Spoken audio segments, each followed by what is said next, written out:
Record তো অনেকেই গড়ে, কিন্তু কেউ কেউ রেকর্ডকে নিজের নামের প্রতিশব্দ বানিয়ে ফেলে। ক্রিকেট পাড়ায় তাকে কেউ বলে রান মেশিন, কেউ বলে টেস্ট ক্রিকেটের ডিকশনারি, কিন্তু 16 কোটি মানুষের কাছে তার একটাই নাম, মিস্টার ডিপেন্ডেবল। হ্যাঁ, আমরা কথা বলছি মুশফিকুর রহিমকে নিয়ে। ক্রিকেট ইতিহাসের পাতায় আরও একবার নিজের নামটা স্বর্ণাক্ষরে লিখে নিলেন এই লিডিং লিজেন্ড। দেখা পেলেন ক্যারিয়ারের 14তম টেস্ট সেঞ্চুরির। এই 14তম সেঞ্চুরিটা শুধু একটা সেঞ্চুরি নয়, এটা ছিল 22 গজে ধ্রুপদী ক্রিকেটের এক মহাকাব্য।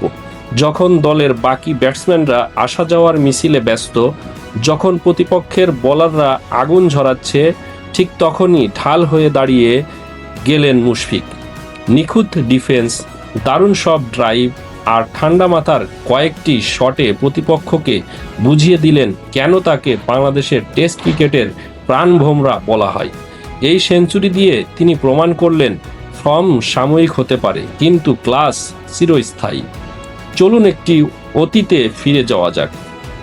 2005 সাল, ক্রিকেটের মক্কা লর্ডসে মাত্র 18 বছর বয়সে এক ভরসার নাম হয়ে এসেছিলেন এই তরুণ। তারপরের গল্পটা শুধুই ইতিহাস। বাংলাদেশের প্রথম ব্যাটসম্যান হিসেবে টেস্টে ডাবল সেঞ্চুরি, সেটা মুশফিকের। দেশের মাটিতে বা বিদেশের কঠিন কন্ডিশনে বুক চিতিয়ে লড়াই, সেটাও মুশফিকের। বছরের পর বছর ধরে উইকেটের পেছনে দাঁড়িয়ে, গ্লাভস হাতে দাঁড়িয়ে সমালোচনা, আবার ব্যাট হাতে দলের হাল ধরা, মুশফিক নিজেকে এমন এক উচ্চতায় নিয়ে গেছেন যেখানে পৌঁছানো যে কোনো তরুণ ক্রিকেটারের জন্য স্বপ্নের মতো। সমালোচনা তাকেও সইতে হয়েছে, ট্রল তাকেও তাড়া করেছে, কিন্তু মুশফিক কখনো মুখে জবাব দেননি। তার ব্যাট সবসময় কথা বলেছে। তার প্রতিবারই সেই আওয়াজ স্তব্ধ করে দিয়েছে সব সমালোচনাকে।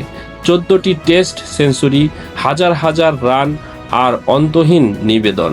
মুশফিকুর রহিম শুধু একজন ক্রিকেটার নন, তিনি বাংলাদেশের ক্রিকেটের এক আবেগ, এক অনুপ্রেরণা।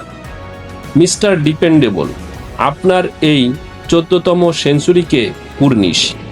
বাংলাদেশের ক্রিকেটকে আরও বহু বছর এভাবে আগলে রাখুন। ভিডিওটি কেমন লাগলো? মুশফিকের এই সেঞ্চুরিকে সম্মান জানাতে অবশ্যই ভিডিওটি লাইক, কমেন্ট এবং শেয়ার দিয়ে পাশে থাকবেন। এবং ইউটিউব থেকে যারা দেখছেন, অবশ্যই ভিডিওটি দেখে সাবস্ক্রাইব করে বেল বাটন অন করে রাখবেন। পরবর্তী ভিডিও অবশ্যই পৌঁছে যাবে আপনার কাছে।